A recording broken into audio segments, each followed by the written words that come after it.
StraighTAllDay.com. Tuned into the show, you learn the discipline to show up day after day, to do the work, the confidence to put yourself out there boldly and authentically, and the mental toughness to continue showing up, doing the work, putting yourself out there, even when the success you've expected to achieve has yet to be achieved. And on top of all this, get a huge dose of personal initiative. What is that? That is the go-getter energy that moves any one of us, including yourself, to go and make things happen instead of waiting for things to happen. And then we put all this together into a series of frameworks, approaches, insights, strategies, and techniques, all underneath the umbrella of one unifying philosophy that is called Work on Your Game. My name is Dre Baldwin, also known as Dre All Day, and welcome to the show. And today's topic is what to do when you do not have a head start. You're not starting as far out ahead as others that you may see around you, or at least what you think they have, at least where you think they are starting as compared to where you are. But before we get into that, let me remind everybody, I send out a text message every morning, free of charge. This text is guaranteed to have you focused, sharp, and on point to start the day. I mean, why would you not want to get this text? You probably already want it. You just want to know how to get it. Well, let me first tell you, I call it the daily motivation. Let me tell you, there is a way to get it. All you got to do to get this text for free every single day is text me at my number, which is 305-384-6894. And every day when the daily motivation goes out, as a member of my texting community, you'll be receiving that message. You can even text back to me because I do actually take time every day and respond to some of the messages that I get. So text me. That number again, 305-384-6894, is listed down below in the show notes. You can text me right now to make sure you are in my community and getting that daily motivation. Second, Work on Your Game University. That is the only place where you can work with me directly. That's the only place where you can get a direct coaching from me, where you can get teaching and enrichment and insights and application of my most important frameworks when it goes around your mindset around money, when it comes to your business strategy, the systems you use to operate your life and your business, and make sure you're being held accountable to execute on a consistent basis. All of that takes place inside of Work on Your Game University. Any topic you ever heard me talk about on this very show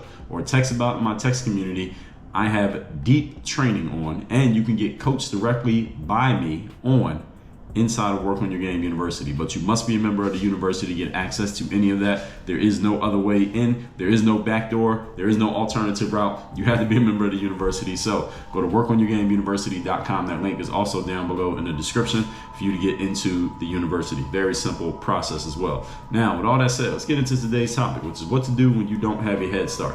Now, this is a subject that I actually revisit often. I've talked about this subject from different angles in the past. I will talk about it again in the future because there are so many people out there who make the natural human mistake of looking around at what everybody else has and what everybody else is doing, and then, because the saying is compare and despair, you compare yourself to enough other people. Sometimes you're going to compare yourself to somebody you're better than and you'll feel superior, but then eventually you're going to compare yourself to somebody who's better than you, or they're doing better than you, or at least it appears they are, and you're going to feel like shit because they're doing a lot better than you. And because you're comparing, this is what human beings naturally do, you may start to feel bad about yourself because you don't have the same perceived advantages or opportunities as this other individual has, and they're further ahead than you, and then you start feeling bad about yourself, and all because you did the natural human thing of looking around at other people's stuff and not paying attention to your own business. Even though your perception could be completely inaccurate, maybe that person doesn't have advantages that you thought they had, but it just seems that they do. It is still your belief, and we know that perception is reality. So let's talk about this and how to get over this challenge. Point number one. Topic once again today is what to do when you don't have a head start. Number one, commit to the long game. What is the long game? While it is true that some others may have a head start on you, whether that head start be something that was handed to them, let's say their family set them up for advantages that your family didn't set you up for. Maybe they have natural talents and abilities that they were just born with that you don't have. Maybe they have opportunities that were given to them that they didn't earn. Whatever the reason, in the long run, it will still be obvious who's the best as long as you stay in the game and you continue to play the game. So even if someone has advantages over you now, as long as you stay in the game, in the long run, if you are better than them, if you are actually, don't even want to say better, if you outperform them, because they could be better than you can still outperform somebody. You produce better results than them, in the long run, it will be obvious, as long as you stay in the game. But you got to commit to the long game in order for this to work, especially if someone has a head start on you. If they really have a head start, then you got to stay in the game in order to catch up and beat them, even though they had a head start over you. If you're truly great at what you do, and you stay in the game for long enough, you will still come out the winner, even though you didn't have a head start like somebody else did. And what makes this truth so difficult for some people to accept, is that they don't stay in the game long enough after they realize that they didn't have the same head start that they think others have had. So if you think somebody else had a head start, as long as you stay in the game long enough, even if they did have a head start, you'll still win. But what happens with a lot of people is that they don't have the discipline to accept that. You may logically accept it, but you don't emotionally accept it. So when you see someone else has a head start over you, you may try a little bit for a little while, but because they have such a head start and you feel like they're so far ahead and you feel like maybe it's unfair that you have to do work that they didn't have to do, or you got to catch up, you got to cover so much ground between where they are and where you are, you don't have the discipline to stay in the game long enough. You don't put your blinders on and just focus on your stuff instead of looking at them so much that you end up quitting the game. I've seen this happen to one too many people, whether it be in business, whether it be in sports, and a whole lot of places in between. They just can't stay in the game long enough to close that gap, which they would have closed had they just stayed in the damn game. But people just don't have discipline. That's why number one thing I talk about when I introduce the show every day is the discipline to show up day after day to do the work. Or you think I just made that up out of nowhere? Or you think I just say that because it sounds good? It does sound good, but there's a reason why I say it. And I'm connecting it right here to this point.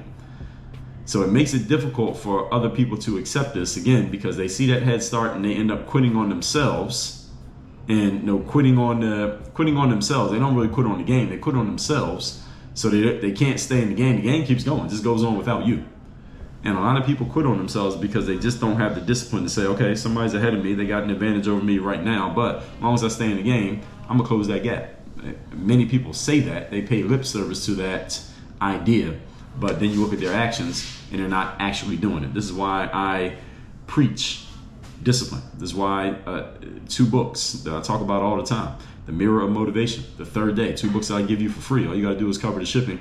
Both of them are about discipline. I talk about them from different angles, but they are both about discipline. The Third Day is about discipline to show up and give your best effort when you least feel like. The Mirror of Motivation is about the discipline of making sure you are clear on exactly who you need to be as a person so you can do what you need to do and have what you need to have. They complement each other, but they're both around the subject of discipline. And my book, Work on Your Game, is about discipline. My book, Overseas Basketball Blueprint, is about discipline. Work on the Mental Workbook is about discipline. A lot of my books focus, we're going to touch on discipline every book I ever make. There's always going to be something in there about discipline. Even if the subject is not specifically discipline, there's going to be something in there about discipline. My book, The Seller's Mindset, is about discipline. My book, 25 Conversation Starters, guess what? It's about discipline. There's a discipline somewhere on the level there in that book. Why?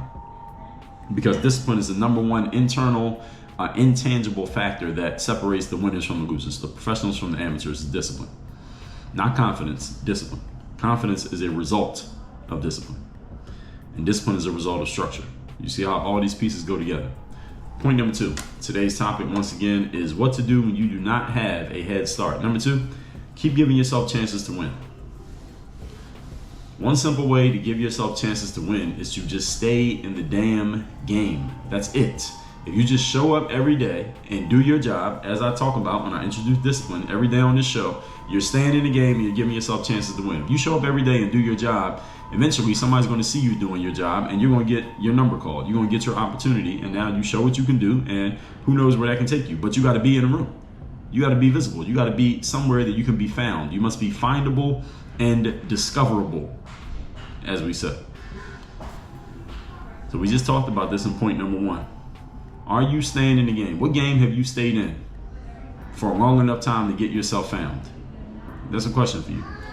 In the last 5 years, what game have you stayed in long enough to get yourself found? If you haven't stayed in something long enough, then you shouldn't be complaining about having been found yet. You've been in the game for 3 months. So what are you expecting? You expect it to just pop off just like that? What game have you stayed in for at least 5 years to give yourself the chance to get found? That's the question I'm asking any of you. If you're over age 30, this question definitely applies to you. Now, if you're under 30, maybe you haven't been in anything long enough that you could even accumulate 5 years yet. But I'm saying you need to stay in something long enough to where you can get found and luck can actually happen. All right, luck can happen, you ain't in the room. Another thing you can do these together, by the way, is keep putting yourself in line with opportunity and potentialities for getting lucky. All right, now we know what luck is, right? Luck is when opportunity and preparation meet. So as long as you stay prepared, meaning you're working on your game and you're doing your stuff and you're at the level that you need to be at, so that if an opportunity did happen, you could actually take advantage of it. That's what I mean by prepared. So as long as you're prepared, working on your game consistently, and you are looking for opportunity, because you cannot find what you are not looking for. It will not drop on your head. As long as you're looking for it and you're showing up where opportunity is purported to be, in other words, based on your best knowledge, this is where opportunity is, then you're putting yourself in line to possibly win. Let me give you an example. If you are, what's a good example? I want to give you a really good one here that you can use. If you are trying to, let's say you're trying to sell books. Let's say you wrote a book. You want to sell your book. And you want a bunch of people who read books to buy your book. Should you go hang out at the local nightclub or at the bar with your book in your hand and try to sell copies of your book to people while they're getting their drinks? And trying to talk to the girl at the bar, or trying to meet the guy who's buying everybody drinks? Should you go there and try to sell your book? Is that the best place to get lucky when it comes to selling books? Probably not. Best place to get lucky when it comes to selling books, you might want to go find a local book fair in your town, pay for a vendor space at the book fair, and maybe sell books there. Why? Because the people who show up to a book fair are who? People who read books. Simple idea, but you get the point here, right? You want to go to where there's fertile ground for the thing that you want to happen to actually happen. If you're trying to meet a husband or wife, you're a single man or a woman, you're trying to meet a husband or wife, well, where do you want to meet them? Now, you can meet a man or a woman pretty much anywhere. Where do you want to meet your husband or wife? Do you want to meet them at the local bar at 2 a.m?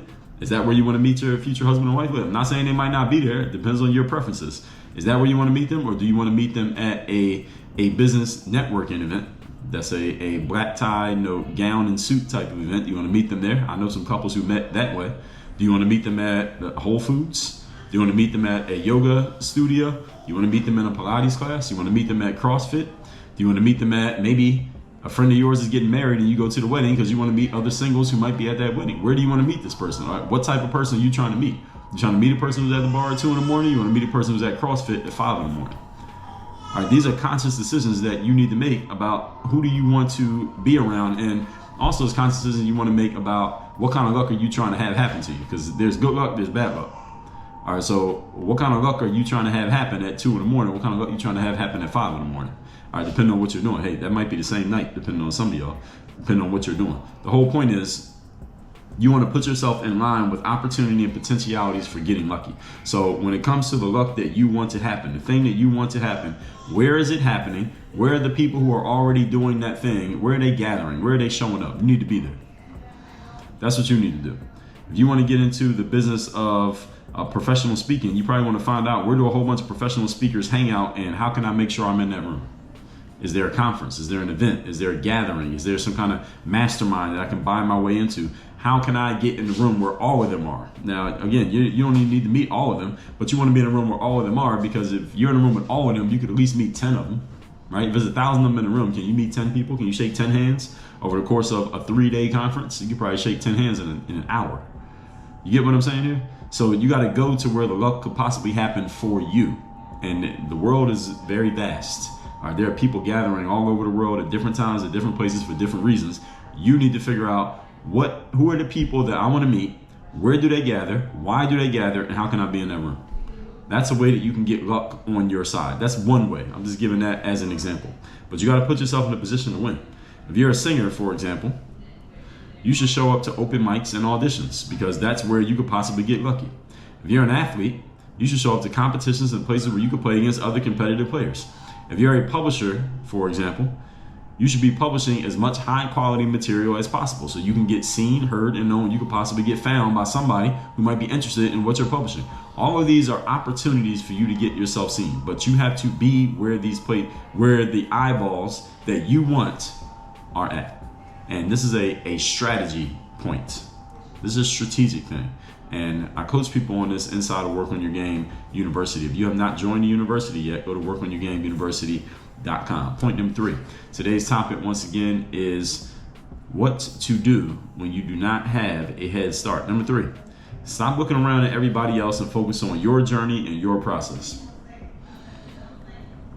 In other words, mind your damn business. That's what I'm saying here. Mind your business. I talk about this in episode 1288. The topic is mind your business. Even if someone else has a head start that you feel gives them an unfair advantage over you, maybe they do. Remember that the ultimate competition in life is not you against another human being. It is you against yourself. It is you against your potential and your capabilities. Understand at the end of your life, you will not be judged by how well you did compared to other people. You'll be judged by how well you did compared to what you were capable of and what potential you had and what opportunities were presented to you. That's what you're going to be judged on. You're not judged on, well, you did this much, but Mike over here did that, and Mary did that, and Lisa did that, and Sam did that. So because you didn't do as much as them, you are a failure. No, that's not how it works. How it works is you're going to be judged against what your potential was and what you could have done, and then what you actually did versus that. Comparing you to what you could have been. That's what you really need to be comparing yourself to on a daily basis. So you're judged by how well you did compared to what you were capable of and what potential you had and what opportunities were presented to you. The real competition is the person in the mirror, not the person next door, not the person across the street. So where they started compared to where you started is really immaterial. It doesn't really matter. It has nothing to do. It has nothing to do with anything. If that was presented in court, the judge would throw it out. Doesn't matter. It has nothing to do with this case. What matters is where you started compared to where you finished. So every day you need to be looking at you, where you are now. You need to be looking at your potential, what the idealized version of you would be, and then asking yourself, what's the gap between who I am now and the idealized version of me? How do I close that gap today? That has nothing to do with anybody else. You focus on closing that gap between you and the idealized version of you, you will surpass 98% of the people around you without even trying, and you're not even paying attention to them. One day you're going to look up and realize you're far ahead of all of them because you've been focusing on your journey instead of theirs. All that said, let's recap today's class, which is what to do when you do not have a head start. And this is a subject that is important for all of us humans, especially in a world today where we can get on our phones and we can see other people's lives or the lives that they want you to think that they're living, and we get to comparing our situation to theirs when we shouldn't be doing that, but we're human and sometimes we can't help it. So here's what you do when you find yourself in that space. Number one, commit to the long game. Are you staying in the game long enough? No matter how much of a head start another person had or did not have, the cream is always going to rise. If you're actually great at what you do, it will be obvious by the end of the game. The longer the game goes, the more obvious it becomes. Number two, keep giving yourself chances to win. One simple way to keep giving yourself a chance is to stay in the damn game. This is why I say the discipline to show up day after day to do the work. A lot of people just don't have the discipline to keep showing up. And this is one of the main reasons that a lot of talent and potential goes to the graveyard and increases the value of the most valuable real estate on earth, simply because people don't have the discipline to actually do the work to squeeze the juice out of their own orange. And number three, stop looking around at everybody else and focus on your journey and your process. In other words, mind your damn business. Even if someone else has a head start that you feel gives them an unfair advantage over you, the ultimate competition in life anyway is not you against them, it's you against you. It is the idealized version of you looking down at the current version of you and saying, when are you going to catch up? That's what you really need to be focused on. That's the game that you need to be playing, and that's the competition you need to be focused on a daily basis, not what anybody else has, not what anybody else is doing, not what you think anybody else got or how they got it. It's all about you, the idealized version of you, and how do you close that gap. Focus on that, and you're going to start taking yourself where you need to go. All that said, text me, tell me the best idea you got from today's class. My number is 305-384-6894. And workonyourgameuniversity.com. If you like what you heard here today, you would like more training on this when it comes to your mindset, when it comes to the strategies, the actual things you're going to do to get your business and life where you want it to be, your system so you can do this over and over again, and for the accountability and execution that you can get directly from me to make sure you stay on point and stay at this level consistently. Go to workonyourgameuniversity.com and let's get started. Work on your game. Dre all day.